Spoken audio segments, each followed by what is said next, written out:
Puppy Trainer Show. This is where we answer all of your questions about puppyhood. I'm Bethany. And I'm Sparky from the Puppy Academy. If you have a puppy question you need help with, join us live every Wednesday at 1 p.m. Pacific time on Instagram or TikTok at the Puppy Academy. This is where we tackle your toughest training challenges and guide new puppy parents on how to make puppyhood easy. If you're ready for more in-depth puppy help right now, check out our online school at thepuppyacademy.com to have us personally guide you through every step of puppyhood and in raising a happy, well-mannered pup. We're excited you're here, and now let's get to the show.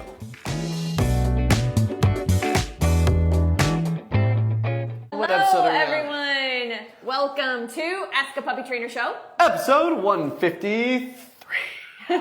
I'm Bethany, this is Sparky, and this adorable puppy I haven't met before is S'mores. That's right, kiddos. You can name a new puppy S'mores. And then you might want some more. So cute. All right. You want to go with the big one first? Get us going? Sure. Liz says, hi, I have a 7-month-old lab, and she's pretty good, but... Where's my butt? I lost the butt. Here we go. But sometimes on walks, are you trying to help? If I don't let her go a certain way, she wants to start to attack me and won't stop. It's only been happening a few days now, but I want to try and get it under control as soon as possible because she's latching on, doesn't let go. It's caused some pretty bad cuts and bruises. So Liz, this is pretty serious. This is a 7-month-old lab that's clearly out of control. It's not as playful now as what it once may have been, especially when they're a puppy and they're not as big. Once you get latching and holding, that's a bit of a different world. So like everybody's like, oh, they'll grow out of it. Yeah, they might go through a phase where they won't bite as much. But I don't think they're going to grow out. I think they're going to eventually attack someone. But a lot of times it cycles back around. So here's the thing. We're going to give you really specific advice for the walks itself. But I do want to do like a quick checklist. Are they calm when you put your shoes on? Are they calm when you get the leash? And I don't mean like super calm. I mean like puppy, I'm happy and excited, but I'm sitting on place waiting for you. It's like getting wiggle butt, but a sitting wiggle butt. Yes. Like you can't stop the energy all entirely, but at least you can control a small portion of it. And you can correct excitement. Like just do some body pressure. Like, hey, calm down, wait them out, holding the leash. Go to leash them up. They wiggle it. No. Pull the leash, pause for a second, have them lay down, like really take your time in the pre-process. How do they come out of crate? Maybe they wait in crate, but when you say, okay, let's go, they fly out of it. Like get them on a leash, make them go back inside, do a few repetitions till they walk out of crate. Yep. Start slowing your puppy down. Sorry, I just pulled up Instagram. Start slowing your puppy down before you even get out on the walk. Otherwise, the advice that we're about to give you for the walk itself, you'll be more likely to see them challenge you back, and you'll probably see that anyway, but it'll start to spill over into other areas, or it may not work at all because there's all these transitional moments throughout the day that you're not practicing calmness, respect, leadership. I worked with the dog this morning. Like pretty much identical to what you're saying. Jumps up, instead of biting, it grabs the legs and just starts going to town on me. So it's kind of like a different style, but it's all still dominance. It's still a very pushy puppy. Controlling, trying to control the situation. Very much so. Yeah. What I did this morning was different than anything I've ever done, which was not ever, but for this dog, I pulled him out of the crate. I put on all my gear. The dog was on a slip leash, so it's a simple head control collar. And when the dog came out, I just let him do its thing. I let him do what he's been doing for all the other trainers for the last month. And he blasted out of the crate, tried to shoot out the door, hit the end, bounced back, and then looked at me and shot out the door again. No understanding of energy and how to release it in a more productive way. What we did is we did exactly what she said. We went back inside the crate. I closed the door, I opened it, and I started noticing he was getting a little bit more pushy. I didn't notice it before because I wasn't low enough, but he would inch towards the edge of the crate, and right when I look away, I look back and there's a little paw on the edge. So I started slowly closing the door. We don't want to squish the paws, and he would back it away, and when he was fully relaxed and I could take off the slip, pause, put it on, pause, then I started doing the let's go to get him out of the crate. We went back and forth about 6 or 7 times. And by the 7th time, when he came out, he didn't blast out the door. He came out, sat, looked at me, stood up, I reverbalized my sit. He did it. And then we waited for about 5 seconds and then we walked out together. It changed the first 10 minutes of my walk. After 10 minutes of the walk, he did kind of go crazy again because I was only able to get about 10 minutes of calm out of him with that warm-up routine. But then I make sure to end on a good note. So next time I walk this dog, I'll know to do all that same stuff. But I'm going to start slowing him down and trying to make it back to the puppy academy by the 9.5, 10-minute mark, knowing that that's when he's exhausted so I can end on a good note. These are the things I look for when I'm working high energy dogs is give them a good warm up, work them and start looking for signs of exhaustion because you're going to get more of that frustration biting when they get tired and they just want to end the training part of the walk so they can go crazy. Try to end it at home by then. Because all that stuff, that we mentioned is mental work, and you need more mental work in order to be able to address the situation and for it to land and actually stick with the dog. What I would do as soon as my dog started doing that, it's got to be head control. It can't be flat collar. You could use a martingale, but another type of training tool would be better where you have some head control. I wouldn't go the gentle leader route. He'd probably get way too upset with that in the state that he's in. But you got to get some sort of head control. And the moment I try to go this way and he doesn't want to, and then he starts to bite me, I'm doing very firm pressure up, out, and away from me. And probably with a 7-month-old lab, I would 2-hand it, not because I need to lift him off the ground. We say this all the time, but we have to keep saying it. We're not lifting the dog up off the ground. Sometimes they jump because they put their head down and they jump up. If their paws tuck into their body, sometimes it's not you lifting them up, it's them trying to push their head down and their paws come up instead. But they'll come back down. So you're not lifting them up, but you are giving enough pressure to make them a little uncomfortable. I mean, this is serious. This is not some little puppy training advice we're giving. This is 7 months is an adolescent dog reaching adulthood. Yeah. And these ear issues don't go away, in my opinion, because we see them when they don't. And it's a serious issue. And so I would handle that very firmly. No pressure. Puppy gets a little uncomfortable. But here's the key. And then he stops. You relax pressure. You take a few steps. He probably does it again. It's probably going to take 3, 4, 5 times, honestly, for your first time doing this. But for me, I also need you to do another part of this. I need you to add food back in the mix if you've taken food away, because he's been doing pretty good. Because I need your walk to be a working walk. Even if you won't take food, you've got it on you. And it's 3 steps, stop and sit, pause, food, if he'll take food. 5 steps, stop and sit.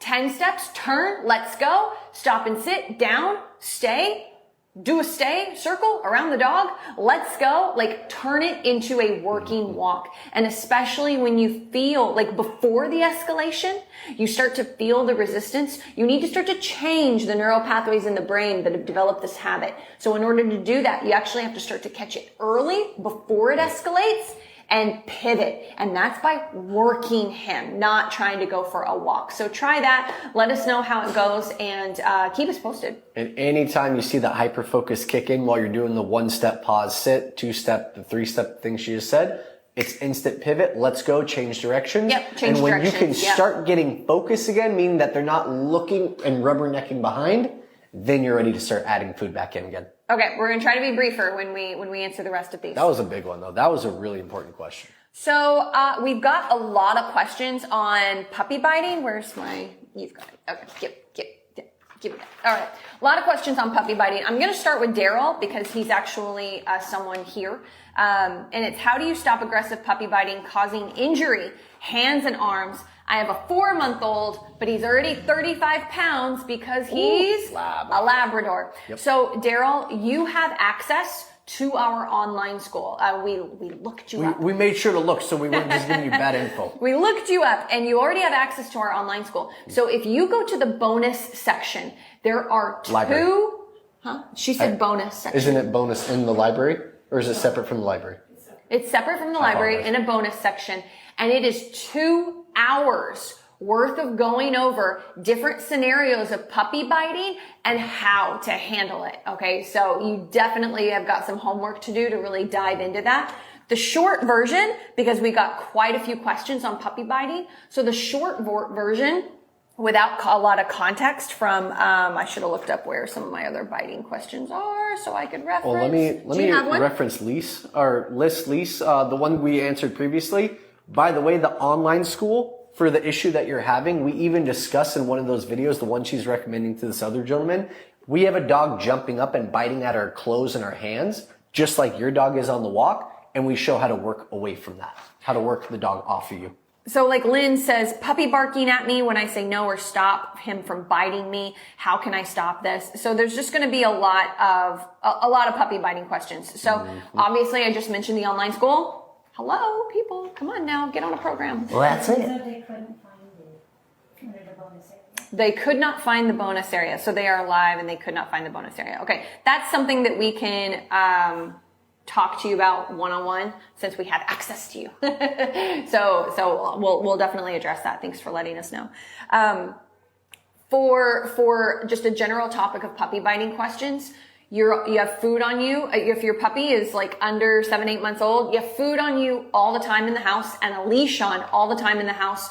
Leash your puppy up when they come out of crate. It's your job to set the expectation of energy when they enter into the home. And we don't want any of that bolting out of crate. So they're leashed up, let's go, they're brought out of crate, they're put back in if they bolt out, and you're working your puppy from the beginning. Now, in that moment where you're not working your puppy and your kid runs through or something like that, and the puppy does start to nip and bite, everybody should freeze. Teach your kids to freeze and freeze their limbs and just like fold their limbs in and freeze and call for mom or dad. Make like a tree. Make like a tree. And stand If still. If it's you guys, if it's, the adults, you're going to freeze and you're going to bump into your dog.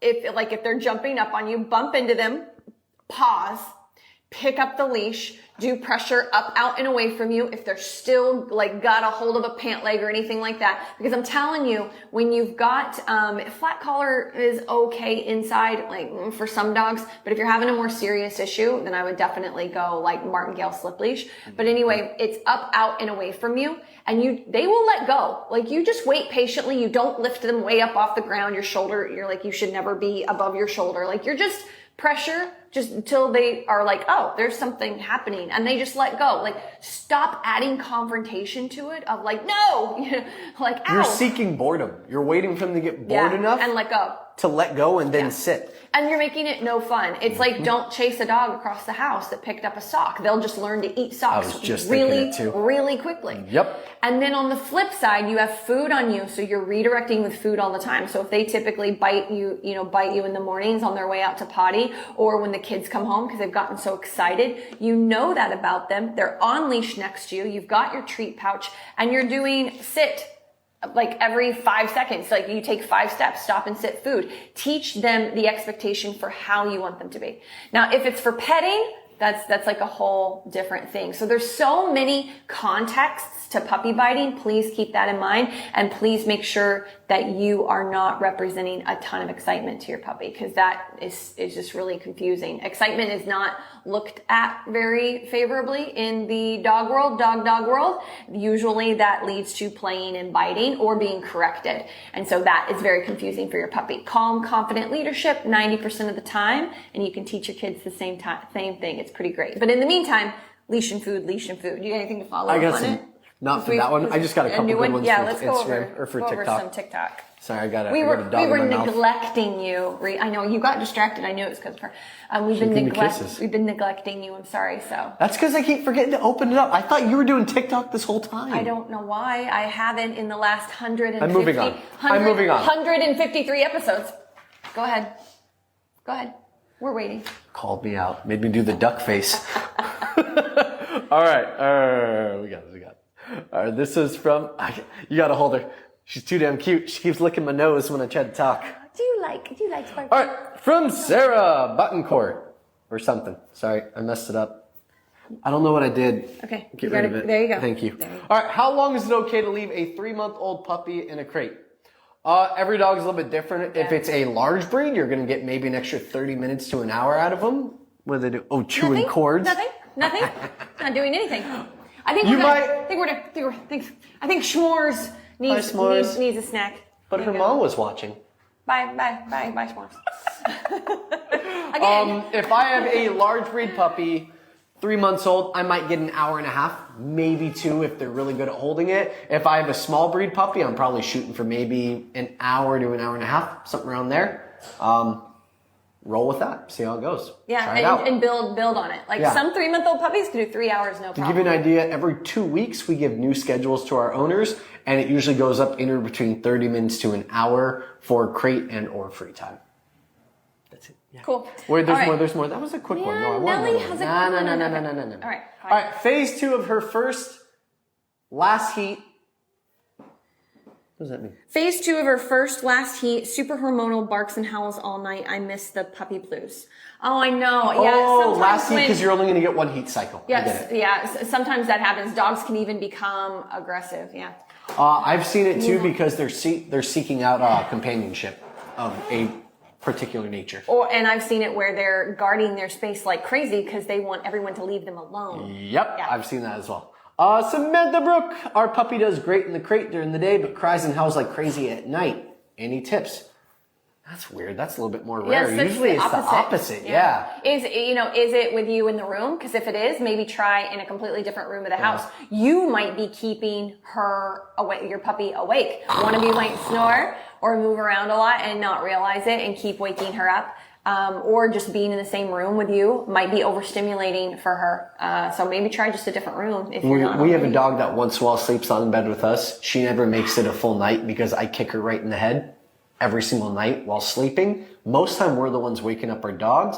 Even if you just get up at 2 a.m. to go use the restroom, they're using the restroom too at 2 a.m. So it makes your job a little bit easier to move the crate out of the room. And if they're already out of the room, you might want to put them in the room so they can start pulling your circadian rhythm. Is that what it's called? Circadian rhythm. Well, there's cicadas and circadium. I believe that's right. Cicadas are like all over Illinois right now, like attacking my family. I thought it was circadia rhythm. Circadium. We will find out after this, but cicada is the bug, and circadium. Yeah. Wait, was that me or you? I don't remember. I don't remember anymore. You can have this one. S-M or T. Okay. You have a good one? Yes. Nelly says, any tips for a clingy 6-month-old Cavapoo? He cries every time I leave the room, even when he can still see me. He also wants to chew all the toys while being on me, no matter if I'm sitting or standing. So there's Nelly, there's a lot of anxiety happening here. That is a lot of red flags that doesn't even have to do with the whining when you leave the room. I know that that's the big nuisance. I get that. But the chewing thing, the needing to chew, I just came across a golden doodle that was like this. And that's a lot of anxiety, the inability to be bored. I highly suggest getting into, before this gets worse and starts to spill over into other areas, to get on some sort of program with either a local or an online school. That way you're getting feedback and you've got milestones to hit. I don't recommend a group training program. I recommend a private training program, not group class. Yes. I mean, it kind of depends on where you are, what you have available, but yeah, private's always better. But, for the first stage, second stage group is great. But anyway, what I would suggest in the meantime, things to look out for is I want all of the toys and bones, get them out and away from the puppy. But not only that, go get just like a cheap toy box and put them all in there and make sure the puppy can't get into them. It's like it's strong enough the puppy can't get in on their own. And you bring out the toy. You play with the dog during playtime, and then you put everything away. Once you've taught your puppy to go to their dog bed next to you, lay down and stay, and they can do 15 minutes and hang out, then they can have a nylabone for 20 minutes or a Kong, not a plushie toy to just like mouth, but like start working with them on earning, some of this stuff. It sounds like your puppy needs more mental work, maybe more exercise too, just to get them over the hump. Like spend the next month doing like double the training and double the exercise, and then bring them back down on not the mental work, but the exercise to get them over this anxious hump. What else? Let's see. Whining when you leave the room. Online school. We have so many videos that discuss this. I mean, tons of videos. Separation anxiety, proper handling of puppies, proper play with puppies, how to introduce place command. You need a really good place command. You need to first work your dog into a state where they want to work and they want to earn something from you. They no longer just expect to be able to sit on your lap and chew on their toy. You got to do some reversal. I know she mentioned a few red flags. I could see that. I mean, you need to reverse the thought process of your dog so they want to work for you and with you instead of you having to work for them. They're making you a table right now for their toy chewing. Yeah. So you need to change that relationship. I would also, with everything we mentioned, I would also spend the next, not 2 weeks, the next month, because I mentioned like a month upping exercise and mental work, like doubling it basically, training and mental work. I would also do 2 weeks, no holding the puppy in my lap. I might go down to the floor and pet my puppy, but then calm them back down again after. That's a very important step for all puppies, not just ones with anxiety. The leash pressure business that she was talking about earlier, when you give a pet from here and then you stop, the dog will jump. Yeah. That's the leash pressure she was mentioning earlier. Because you're creating that forward motion brain. So then you have to know how to settle that brain back down, either with body language, leash, food work. We do a combo of everything. So, all right. So hopefully that gives you quite a big intro into it. And then, yeah, Julie, Julie, we will contact you about the bonus area. All right, this is from Allie Olson. My pup won't sleep on his own. We have to put him down for nap time. Is that normal? Yes, that's completely normal. That's why we get dogs on crate routines, crate schedules. And if anyone needs one, you can look in our little description bar on Instagram or TikTok. And we have a little blog post for you to check out the schedule on. I love this. Cuckoo for Coconut was the reply for where our puppy biting is in the online school. She's our mascot. Coconut's our mascot. She's a cute little thing. It is listed as the puppy biting bonus boot camp. It's the first item you'll see in our resource and bonus section of the online school. Okay, cool. And Julie got it. Yay. But just for any of you, on there, just so you know, because I know we have a lot of people who watch this as well as our 4 p.m. Okay, Lisa says 6-month-old Maltese was neutered 2 weeks ago and is barking and nipping at me when I sit on the sofa at night when he's supposed to be settling. It's only occurring at night. Definitely, even though neutering is like more minor compared to spaying, it is still considered like a bit of a traumatic event for the dog. We won't go into why. I mean, I think it's obvious. Yeah. So I saw that. So, anyway, sometimes puppies are even babied a little bit. Like after that happens accidentally, it could be a number of things. It could just be hormonal. You're basically. Oh, that first one. Yeah. Right? You should use the first one. So honestly, you just gotta up your game of structure. So the structure that you've kind of worn off of, as far as being on the couch and things like that, you just gotta double down, go back to some puppy structure for 2 weeks, and I bet that resolves most of it. And if it doesn't, they don't get couch privileges anymore. Yeah. Very common with small dogs to start guarding a certain portion of the couch that they're comfortable in. I gotta be honest, I get one growl, my dog's off the couch for 2 months. But maybe I'm more strict. You are strict. I mean, we're talking about puppy hair. It's very hard for a puppy. But was it a puppy or I thought the dog was 6 months old? Okay. Well, it's an adolescent puppy. Adolescent. I was going to say some of this could be also some adolescence, creeping in, and you do have to be firmer. Like you have to change up your game. Puppies change so quickly. They go from 0 to 18 for a human in their first 2 years. Your dog's in preteens right now. Yeah, so you're and adapting. In the next month, they're basically a teenager / young adult. Oh, he's on the floor when he does this. Oh yeah, she said when she sits on the floor. So I have a question. That's the couch. So I have a question. When you sit down, I love doing this test with people, mostly because it just kind of opens their eyes for how their ability to set boundaries for their dog, looks like. I said that improperly, but I'm sure you know what I'm talking about. So you sit on the floor with your dog or puppy, it doesn't matter the age, and just sit down with your legs crossed. And see if you can say no and send them away. And see if they'll respect that. A lot of times bumping into your dog, like, no, knock it off. A lot of times they won't respect arms. And you actually have to get up on your knees, move into them, try to sit back down again. Some dogs you gotta stand up fully, move into them, sit back down again, get up, move into them. And really, can you teach the brain to go backwards with such a huge distraction like you on the floor? I would do that first. And I would have a leash on the dog in case the dog started to do zoomies, because we see that.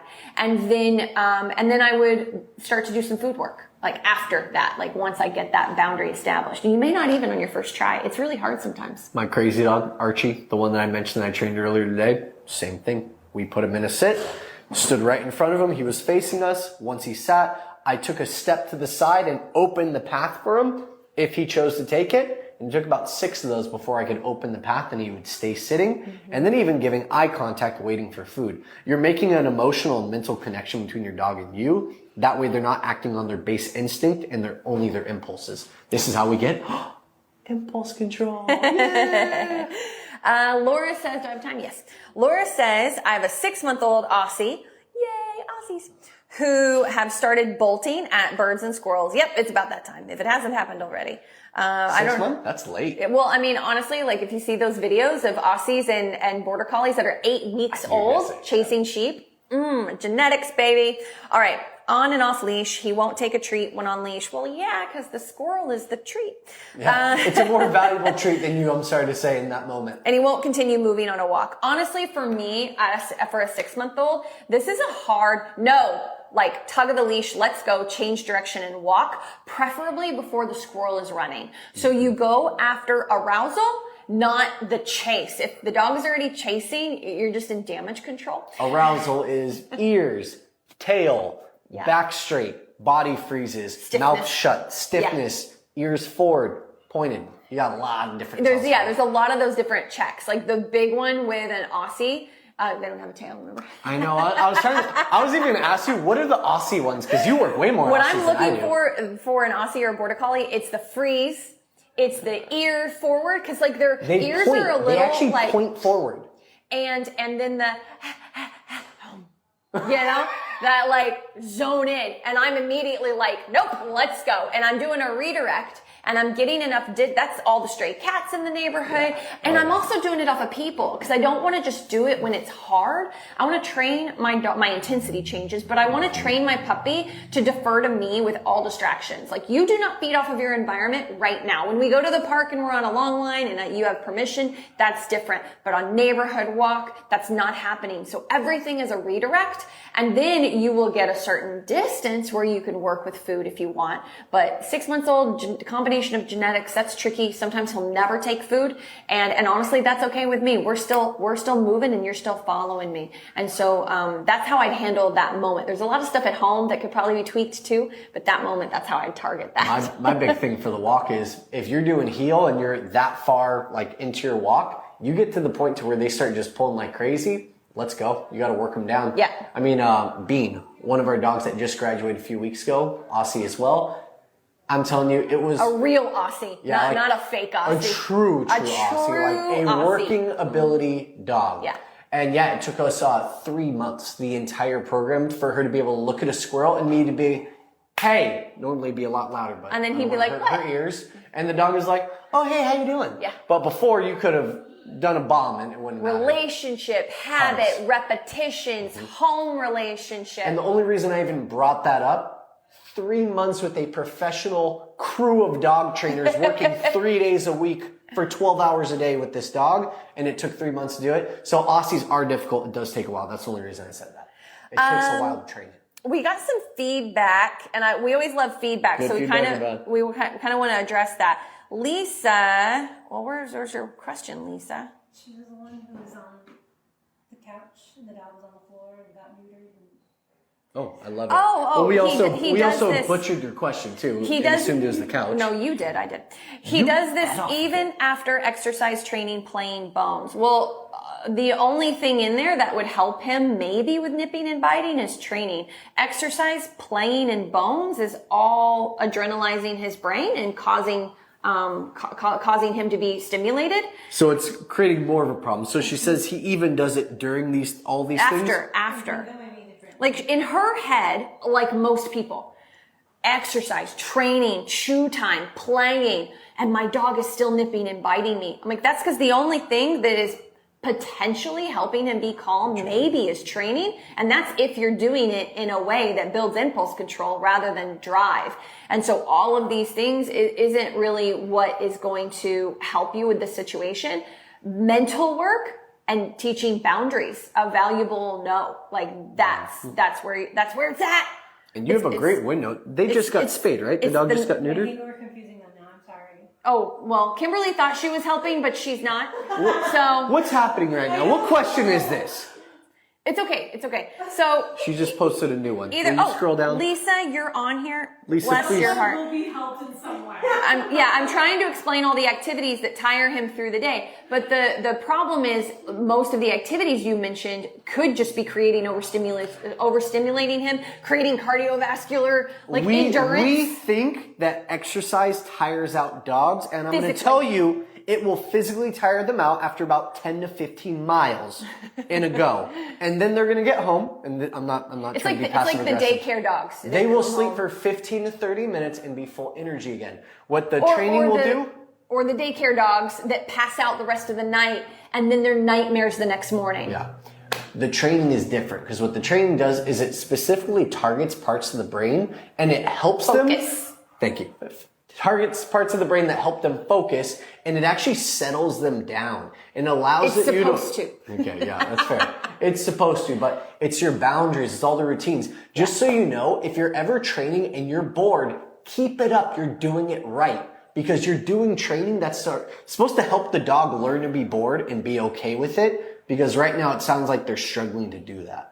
So that's why you're getting some of that reactivity and some of the nipping at the hands. They feel overstimulated. You need to work them into a calmer state. Am I on the right question? Please, God, tell me. I don't know. I can't even find our original I'm so question. I have confused another now. one though, but I'm sure let's put that one to bed. I want to squeeze in one more. It's 8:30. I didn't realize that. Well, we were late. So I know Team Spice Dogs. Hi Vanilla. Okay, 8-month-old yellow lab. When we go to the shopping center to work on her leash work, it's so hard to get from the car to the sidewalk. This is like Debbie with her King Charles Cavalier. Not the fastest place to keep, not the best place, I'm guessing, to keep like turning her around and redirecting her. Ooh, that's a good point. Okay, I got some stuff. Okay, I know it's a little hard. You have to reread it. She's saying that like it's not safe, to work our typical let's go work. For me, for an 8-month-old lab or for even a young puppy, there are 2 ways I'm going to slow them down. They're going to go in and out of the car several times. For an 8-month-old lab, I might not use sit and I might just I'll have them pause, of course, always pause at the door. But when I say let's go and they fly out, because I know Vanilla, I know Vanilla's on a tool. I'll just let her, if she even does, she might just hit the end of the tool and then be like, oh, hi mom. Be like, hey Vanilla, get back in the car. And we'll just repeat this process again and again. With a younger puppy under 6 months old, the only change is I'm not doing that. I'm not setting up the puppy to run and hit the end of the leash. I will, redirect the puppy calmly into a sit, out of the car and then back in the car, out of the car, back in the car until I see the excitement calm down. Then, to be honest, I'm going to power through the parking lot. But before I go in the shopping center, I'm going to work them in front of the shopping center. That's how I would manage that. So it's still not going to be pretty in the, faster paced, driving area, but don't just let your dog come out of the car and go. Work the dog on the car. You can even work around the car, I guess, but I like in and out, in and out, in and out. And then power through that moment and then work in front of the center. You got anything else to add? Did you just give this dog a nickname, Vanilla? No, her name is right. Yeah, Team Spice Dogs. This is Vanilla. She didn't say it, but it's Vanilla. She has Ginger, Pepper, and Vanilla. This is someone you know. What makes you say that? All right, do you have anything to add? No, I'm leaving. I don't know what's happening. First the double question, then this. I don't know what's happening today. I'm sorry. All right, guys, have a great rest of your day, and we'll see you same time, same place next week. See you guys. Bye. Thanks for tuning into Ask a Puppy Trainer Show. We hope you found some advice that you can use to help make puppyhood a little easier. Don't forget to join us live every Wednesday at 1 p.m. Pacific time on Instagram or TikTok at The Puppy Academy. This is where you can get a chance to ask your burning questions in real time. And if you want even more puppy guidance, visit our website at thepuppyacademy.com for info on joining our online puppy school. If you enjoyed today's episode, please consider subscribing to our podcast and leaving us a review. These reviews let more people find us and supports us on our mission to help as many puppy parents as possible around the globe. Thanks for listening, and we'll see you in the next episode.